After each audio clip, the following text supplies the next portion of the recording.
મિત્રો, આ દુનિયાનો સૌથી મોટામાં મોટો ગોળો કયો છે ખબર હે? ગોળો ઇન ધ સેન્સ ફાકો એમ. આપણે ગોળો કે એ ગોળો આવ્યો ગોળો, બરોબર. ટૂંકમાં સૌથી મોટામાં મોટું જૂઠ કયું છે ખબર હે? કયું હે કહી દઉં. જ્યારે માવા ખાવાવાળો વ્યક્તિ એમ કહે ને કે આજનો આ છેલ્લો માવો, કાલથી માવા બંધ. કાલથી માવા બંધ. આપણે આજનો બુરા છેલ્લો માવો આજ કાલથી આપણે માવા નથી ખાવા. એટલે સમજો ને એ ગોળો આવ્યો. મારો એક ભાઈબંધ એ મને 2020થી કહેતો આવે છે કાલથી માવા બંધ. આજે 2026 હાલે છે. મેં એ વાતું કરવાની બંધ કરી દીધી, પણ માવા બંધ નથી થયા. બરોબર. તમારે જો સુખીથી જીવન જીવવું હોય, આનંદમય જીવન જીવવું હોય, અને તમારો ભાઈબંધ જો માવા ખાતા હોય, તો એની યારે કોઈ દી લપ ન કરવી, એને સલાહવું ન દેવી. કેમ કે એકવાર તમે એને સલાહ દેવા માંડશો, અથવા તમે એને યારે કંઈ લપ કરશો, એટલે એ તમારા મગજનો આંઠડો કરી નાખશે, તમને ગૂંચવી નાખશે. આંઠડો ઇન ધ સેન્સ ગૂંચવી નાખશે. બરોબર. એની યારે લપ જ નહીં કરવાની. તું ખાશો, તું ખા, બરોબર, લપ કરીમાં. કેમ કે મેં ખૂબ ટ્રાય કરી. ભાઈ તું માવા શું લેવા ખાશ? વિશ્વમાં ઘણી બધી વસ્તુ છે ખાવા લાયક. ખાને પણ એમાં રસ એના માવામાં જ છે. અને જગતનો નિયમ છે, સલાહ બધાને દેવી ગમે, લેવી કોઈને નથી. માવો ખાતો હોય તમે એને સલાહ દો ને કે ભાઈ તું આમ રહેવા જ આમ એને નહીં ગમે, એને એ વસ્તુ જરાય નહીં ગમે. પણ જો તમે એમ કહો કે ભાઈ અમેરિકાને શું કરવું જોઈએ, તો એ 5 સલાહ ટ્રમ્પને દઈ દે. ટ્રમ્પે 5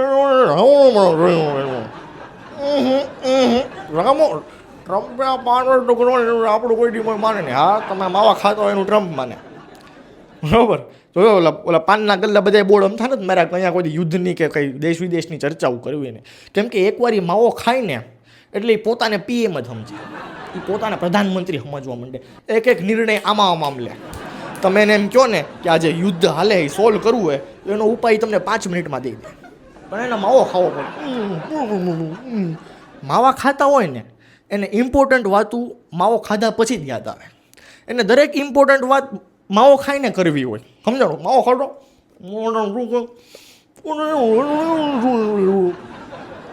શું કહેવો સમજાણું નહીં કંઈક.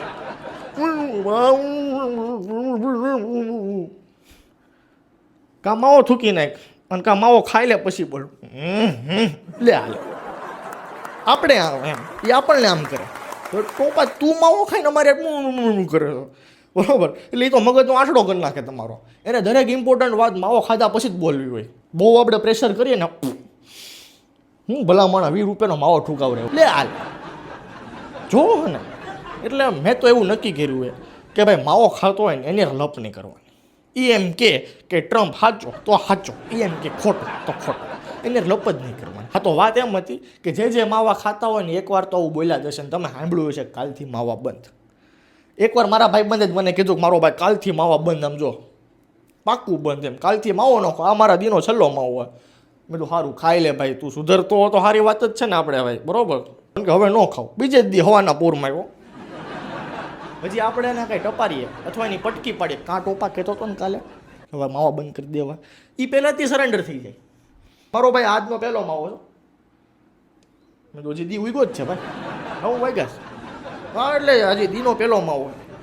એટલે આ માવા ખાધા પછી હજી એકવાર તો એ ખાશે. પછી વાતું આ પોઝિશનમાં કર્યો માવો બનાવતા. એટલે એનો માવો અટકવો ન પડે, કામ ન અટકવું પડે. આ બધી વસ્તુ એવી છે ને કે માવા ખાતા હોય ને એને ખબર પડે. એટલે આ બધી વસ્તુ એવી છે ને એક ડીમ ન છૂટે મારો ભાઈ, તું હંમેશ. એ પાછો મને સમજાવે. હું માવો નથી ખાતો એ પાછો મને સલાહ દેવા. ઊંધું તીર આવે, સમજાણું? તીર આપણી પાસે પાછું આવે. આ બધી વસ્તુ એવી છે ને કે આવડે મરદ માના જ ખાય, સમજાણું? તું આજે ન ખાય ની બાયલા ઓ લાલ. આ તીર તો આપણી પાસે જ આવ્યું પાછું, સમજાણું? આપણે માવા ન ખાઈ લે આપણે બાયલા. એ આપણને આવી રીતે પંપ મારે કે હું જોઉં છું કેમ નથી ખાતો.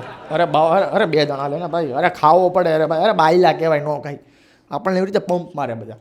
ખાને એકવાર તમે ખાઈ લીધો ને તમને લત પડી ગઈ ને પછી આખી જિંદગી એ માવા ન ખરીદે, એ તમારા પૈસાના માવા ખાય. આમનું નેટવર્ક આવી રીતનું છે. મારો એક ભાઈબંધ છે ને એનો પાનનો ગલ્લો છે ને, હું એક દી ગયો માવો બાવો ખાઈને બેઠો હતો, એનો તો ગલ્લો એટલે એ તો ખાય જ તે. તો વાતું એ છેડો મારી યારે. મેં કીધું આ પાછો મગજનો આંઠડો કરી નાખશે. મને કે ભૂરા તું માવો ખાતો નથી પણ તને નહીં ખબર હોય, દર મહિને 6 કરોડ રૂપિયાના માવા વેચાય છે. હવે બની શકે તમે ગુજરાતમાં માવા ખવાય છે એટલે કદાચ બની શકે એટલે મેં કીધું આ થતું હશે. મને કે અમે બધા એવું નક્કી કર્યું કે ભાઈ ગુજરાતની વસ્તી છે 7 કરોડ. મેં કીધું હાલો 7 કરોડ રાખ્યા હાલો. તો અમે બધા નક્કી કર્યું કે અમે હે ને જેટલા માવા ખાઈએ છીએ ને એક કોમ્યુનિટી બનાવીએ. મેં કીધું પછી મને કે અમે બધા દર મહિને 6 કરોડના માવા ખાઈએ છીએ તો અમે કે અમે કોમ્યુનિટી બનાવશું માવા ખાવાવાળા અને એ કે અમે નક્કી કરીશું કે આપણે 1 મહિનો માવો નથી ખાવાનો અને બધાના એકાઉન્ટમાં 1-1 કરોડ નાખી દેવા છે. બધું 7 કરોડની વસ્તી અને 6 કરોડ રૂપિયા. હા એ કે 7 કરોડ ને 6 કરોડ ને બધાના ખાતામાં 1-1 કરોડ નાખી દઈ.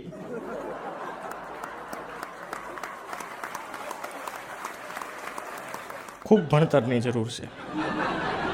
એટલે મેં કીધું ભાઈ તું પાનના ગલ્લે બેહમાં તારે ભણતરની જરૂર છે, ભણવાની જરૂર છે. જોકે હું એટલો કે ભણવામાં ખાસ નથી પણ હાવ આવો ગોળો ન મરાય ને ભાઈ કે 7 કરોડની વસ્તી છે તો આપણે 6 કરોડ રૂપિયા એટલે બધાને 1-1 કરોડ આપી દેવું. એ તો 6 જણાને આપ્યા કહેવાય ને. પાછો માવાવાળાએ મારા મગજનો આઠડો કરી નાખ્યો. એટલે આ બધા અનુભવથી જ મેં નક્કી કર્યું કે કોઈ દી માવા ખાતા હોય ને એની યારે લપ નહીં કરવાની, નેવર, કોઈ દી નહીં કરવાની. અને બધા આવા નથી હોતા પણ મને જેટલા ભટકાણા એટલા આવા હતા. બરોબર. અમે એક વસ્તુ મિત્રો નોટિસ કરીએ છીએ કે નોર્મલ લોકો હોય ને આપણે જે માવા બાવા ન ખાતા હોય, વ્યસની ન હોય, એ 1 ગ્લાસ પાણી ન પીવે, કાં 2 પીવે, કાં 3 પીવે. પણ આ જે માવા ખાતા હોય ને એને 1 ગ્લાસ એક્સ્ટ્રા જોઈએ. કેમ કે તમે એનો પહેલો ગ્લાસ પાણીનો આપો ને તો આમ પીછો આખો ગ્લાસ કોકળા કરવામાં બગાડી નાખશે. એને સ્પેશિયલ એક જોઈએ જ ક્યાંય ઊંધી કર્યો પાછો વાતું કરતો જાય. પાછા આપણને સલાહ દે કે આ બધું મોઢું ક્લીન કરી નાખો ને એટલે આપણું મોઢું ખુલે, પણ વાંધો ન આવે. મેં એને ખાલી એટલું કીધું, મેં તું જો ભાઈ આ માવો છે એની અંદર તમાકુ પડી ગયા, તું જો ચિત્ર સામું દોર્યું છે કે ભાઈ તારું મોઢું નહીં ખુલે, આ બધું જડબું વ્યૂ છે, આપણે થિયેટરમાં નથી જોતા. હજી હું બોલ્યો ત્યાં તરત 4 આંગળા વ્યાઈ જાય સમજો. જોઈ લે 4 આંગળા વ્યાઈ ગયા. જો જો જો જો જો જો જો એટલે એને ગર્વ લે છે. એ વાતનો એ ગર્વ લે છે કે ભાઈ હું માવા ખાઉં છું ને તોય મારા 4 આંગળા અંદર વ્યા જાય, મારું મોઢું ખુલે છે એમ. એનું આ વાત હતી 2020ની. અત્યારે 2026 ચાલે છે. હમણાં અઠવાડિયા પહેલાં બે પાણીપુરી ખાવા ગયા. હું પાણીપુરી ખાતો હતો, એ ભાઈ ભેળ ખાતા હતા. શું કામ? એનું કારણ તમને ખબર છે. એટલે મેં એને કીધું, મેં ના મેં મગાઈને પાણીપુરી મગાઈને આપણે તું ખાન મારી યાર હથવારો દે અથવા મારી પ્લેટમાંથી ખા, એટલું બધું હોય તો. ના કે મને પાણીપુરી હતતી નથી. બધું હતતી નથી, મોઢામાં જાતી નથી, હાશું બોલી જા. પછી મેં એક પાણીપુરી ઉપાડી અને 2020માં જઈને મારી સામે જો કર્યું હતું ને એ મેં એની સામે કર્યું જો કેર મને કાંઈ વાંધો નહીં, આપણો ટાઈમ આવશે. મેં તારો ટાઈમ ગયો ભાઈ, મોઢું નથી ખુલતું તારું. તો મિત્રો માવામાં PhD કરી નાખીશ મેં તો કરેલી, તમને PhD કરાવી દઉં. માવા ખાતા હોય એના 2 પ્રકાર. એક પ્રકાર આવે રીચ, જે પોતાના પૈસાના માવા ખાય, વટથી ખાય, વ્યવસ્થિત માવા ખાય. અને એક આવે મફતિયા. એ મફતિયા આખો દી પાનના ગલ્લે જ બેઠા હોય અને આમ રાહ જોઈને જ બેઠા હોય આમ કે કોક ચમરબંધી આવે ને એ માવો લે અને માવો બનાવે ને લાઈતો 2 દાણા જરાક શરમ નહીં, તરત જ લાઈતો 2 દાણા એમ કરીને ખાઈ લે. એનો ટેકો થઈ જાય એટલે પછી હાલો જાય. પછી જ્યારે પાછો માવો ખૂટે ત્યારે પાછો પાનના ગલ્લે આવીને બેસી જાય આમ જ બે. પછી જો કોઈ ચમરબંધી આવ્યો છે આવે પાછા આમાં જ 2 દાણા લઈ લે. ટૂંકમાં ગામના માવા જ ભાવે એને, કોઈ દી પોતાના માવા ન ભાવે. એ ગામનું જ કરી ખાય. કોક એને ખવડાવે ને તો જ એને મજા આવે. બાકી પોતે માવો ખરીદે અને લે અને બનાવીને ખાય એ વાતમાં માલ નહીં. એવું કોઈ દી નહીં કરે. ગામના પૈસાના જ માવા ખાય. એટલે આ એક પ્રજાતિ છે ને એ હમણાંથી બહુ ચગી આવી છે. જ્યાં જોવો ત્યાં લાયતો 2 દાણા, લાયતો 2 દાણા, લાયતો અજાણાને પૂછી લાયતો 2 દાણા, પાછો દે તે. આ બધામાં એવું અંદર બોન્ડિંગ હોય. ઘણાને છે ને સ્ટ્રેન્જર વાતું કરવામાં તકલીફ પડતી. જેમ કે મને, હું ઇન્ટ્રોવર્ટ બહુ માણસ, હું ગમે ન બોલાવી શકું, મારા ફાફા પડે. જે માવા ખાતા હોય ને બહુ એક્સ્ટ્રોવર્ટ હોય, એ રેન્ડમલી ગમે શહેરમાં, ગમે બસ સ્ટેન્ડ, ગમે આ પાનના ગલન કે લાયતો 2 દાણા તરત ખાઈ લાયતો 2 દાણા, લાયતો 2 દાણા, 2 દાણા લાયતો એકડો લ્યા. પાડોશમાં એક મરણ થઈ ગયું હતું, હું ત્યાં ગયો હતો. પિન ડ્રોપ સાયલેન્સ હતું એકદમ. કેમ કે ઓફકોર્સ ત્યાં કોઈ દાંત તો નહોતું કાઢતું હોય, બરોબર. પિન ડ્રોપ સાયલેન્સ હતું. ત્યાં એક નંગ આવ્યો, આમ માવો કાઢ્યો અને સોળવાનું ચાલુ કર્યો. ખચાર ખચાર ખચાર ખચાર બધા એની સામું જોયો પણ એ કોઈની સામું ન જોયો.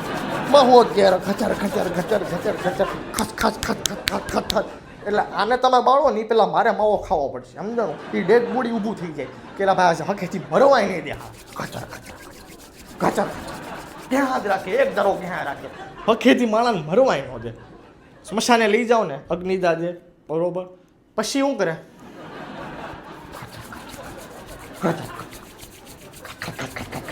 હાથ રાખે એનો આટલા ભાગમાં પીળાશ થઈ ગયો હોય તમે જોજો જે માવા ખાતા હશે ને આટલો ભાગ પીળો થઈ ગયો આ હદેનો ત્રાસ છે માવાવાળાનો ગમે ત્યાં થૂક થૂક કરે ઓફિસે જાઓ સરકારી ઓફિસમાં જાઓ ત્યાં પિચકારી મારી દે મૂતેડી તો આખી લાલ જ હોય ત્યાં તો જોવા જેવું જ ન હોય ગમે ત્યાં પિચકારી ખૂણો ભાડે ને કરી નાખે જ્યાં જ્યાં કૂતરા મૂતરા નહીં હોય ને ત્યાં ના એ બધાને પિચકારી પોગી દીધી હોય માવાવાળા ત્યાં થૂકી આવે છે કૂતરા નો મૂતરા પૂછરાને